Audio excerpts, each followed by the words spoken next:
The idea that it's changing the climate of the planet is insane. Talking of which, I've learned many things in the last 20 years, and I've learned this. If Al Gore's involved, it's a scam. End of story.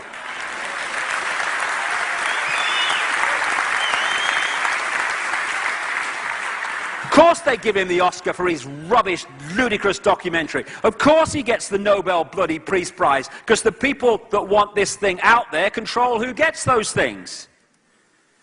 And we have, oh, you know, if it's a scam, Madonna's singing on the bloody stage as well, it seems to me.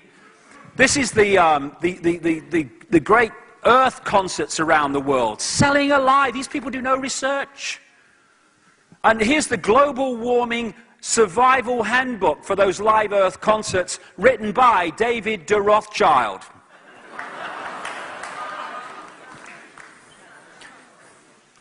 You know, computers have a common kind of theme all over the world. Shite in, shite out. That's what computer models are, right? If you put rubbish data in, you're going to get ridiculous data out, and that's what these climate models are. And the idea is to scam us into a state of survival and a state of giving our power away, more and more taxation, more and more international law to dictate to us what we can and cannot do on the basis of saving the planet. New world order to save the Earth. The Earth don't need saving. If you mess with it too much, you'll kick your butt off it. No need saving. Bigger than you are. Do you know sometimes when I go outside and it's cloudy and the clouds move and the sun comes out, it gets warmer. Have you noticed that? I think the sun and warmth have some connection. I feel it in my water.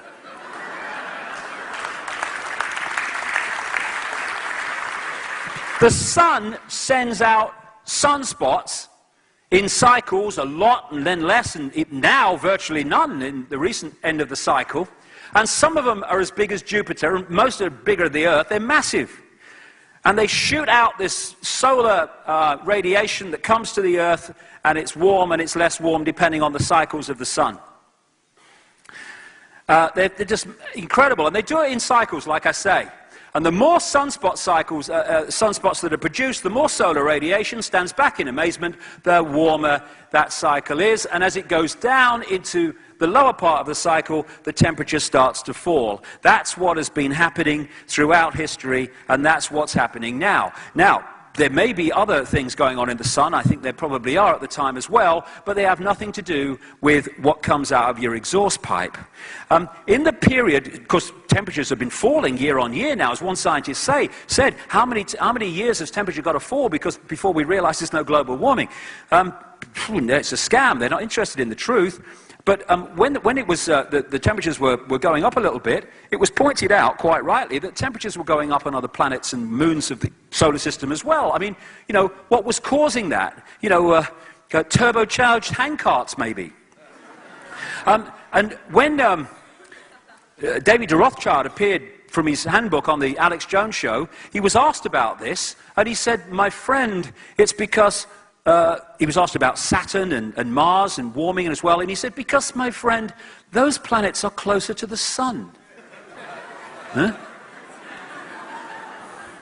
That's what you're dealing with. So, if you go back 1,000 years, 800 years, we went through what was called the medieval warm period, when temperatures were significantly higher than they are today, okay? So there's the turbocharged handcarts that were causing them. Those 4x4 bloody handcarts, what were they doing? And then, after the medieval warm period, we went into what scientists call the Little Ice Age. And a lot of the, you know, people say, it's the warmest year since records begun. And you say, when did records begin? 1864? That's 10 seconds ago in climate cycles on the Earth. And what they've done is picked it up as we were coming out of the Little Ice Age, and then comparing that temperature with now and saying, ooh, look at the gap. During the Little Ice Age, it was so cold, the Thames froze over, and they used to have ice fairs on the Thames every year. And here we go. This is from the Little Ice Age up to what? After the 1950s. The green line is sunspot activity. The red line is Earth temperature. As Al Gore would say in his documentary, I think there's some connection. Then we pick it up from 1860 up to the present day, and again, the green is sunspot activity, and the red is Earth temperature. Now, if you look at it, from 1940 to about 1975, temperatures were falling to such an extent that the BBC was doing documentaries on the dangers of a coming ice age. And after the 1940s, sunspot activity dropped in relation to that, and then started picking up, and so did Earth temperature. Like I say, I think there's some connection. This is a guy who is not a representative of oil companies or anything like that. Is a guy called Peter Taylor, who was represented as an advocate of Greenpeace. He's a green environmentalist. I watched his presentation a few months ago in England. This is what he said. Behind the scenes, there's major disagreement among scientists. I know that.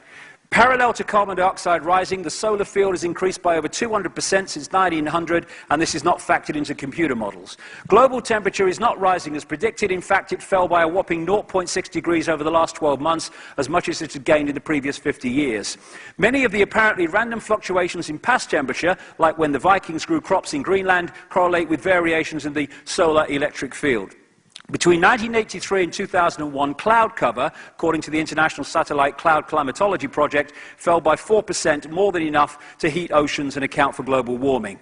A spate of recent science shows that temperature oscillations are timed by solar cycles, that the jet stream is affected by the solar wind, and that past high and low points in the solar cycle correlate with past temperature swings. It's the bloody sun.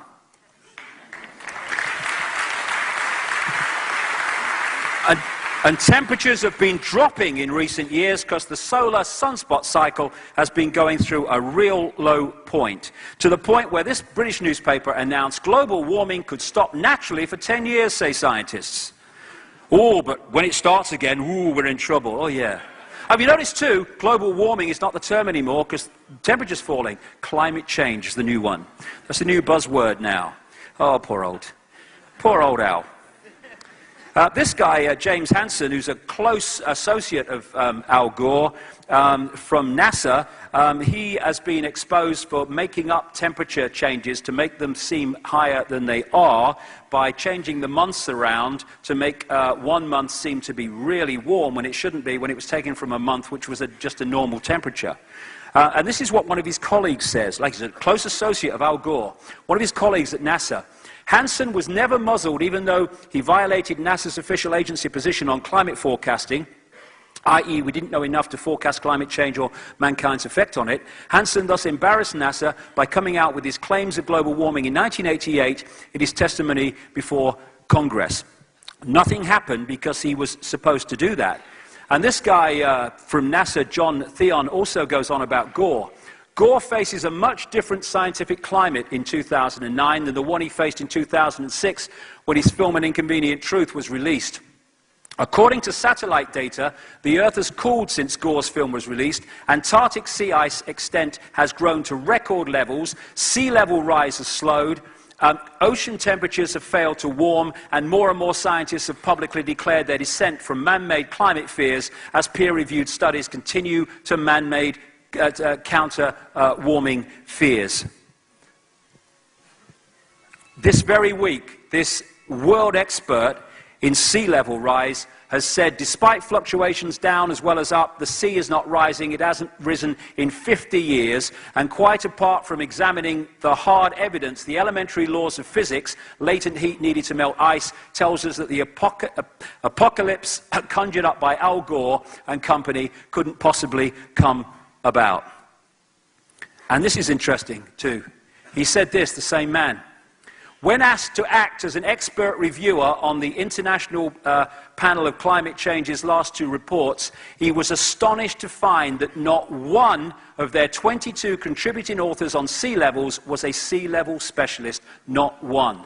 Yet the results of all this deliberate ignorance, absolutely, and reliance on rigged computer models have become the most powerful single driver of the entire warmist hysteria.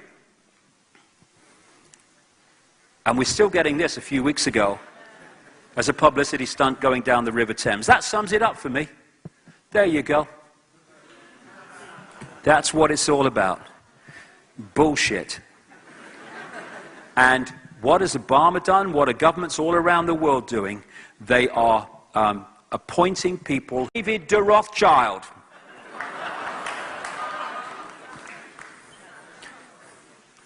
You know, computers have a common kind of theme all over the world.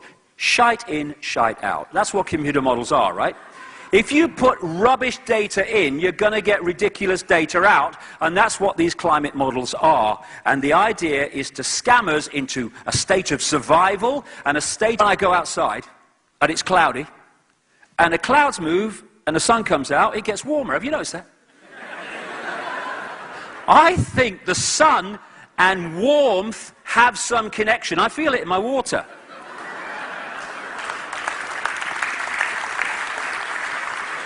The sun sends out sunspots in cycles, a lot and then less, and now virtually none in the recent, of giving our power away, more and more taxation, more and more international law to dictate to us what we can and cannot do on the basis of saving the planet. New world order to save the earth. The earth don't need saving.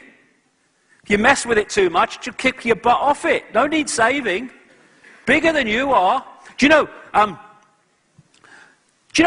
sometimes the idea that it's changing the climate of the planet is insane. Talking of which, I've learned many things in the last 20 years, and I've learned this. If Al Gore's involved, it's a scam. End of story.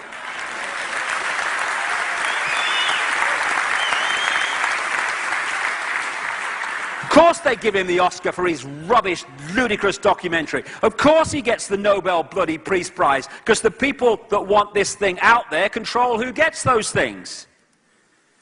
And we have, oh, you know, if it's a scam, Madonna's singing on the bloody stage as well, it seems to me.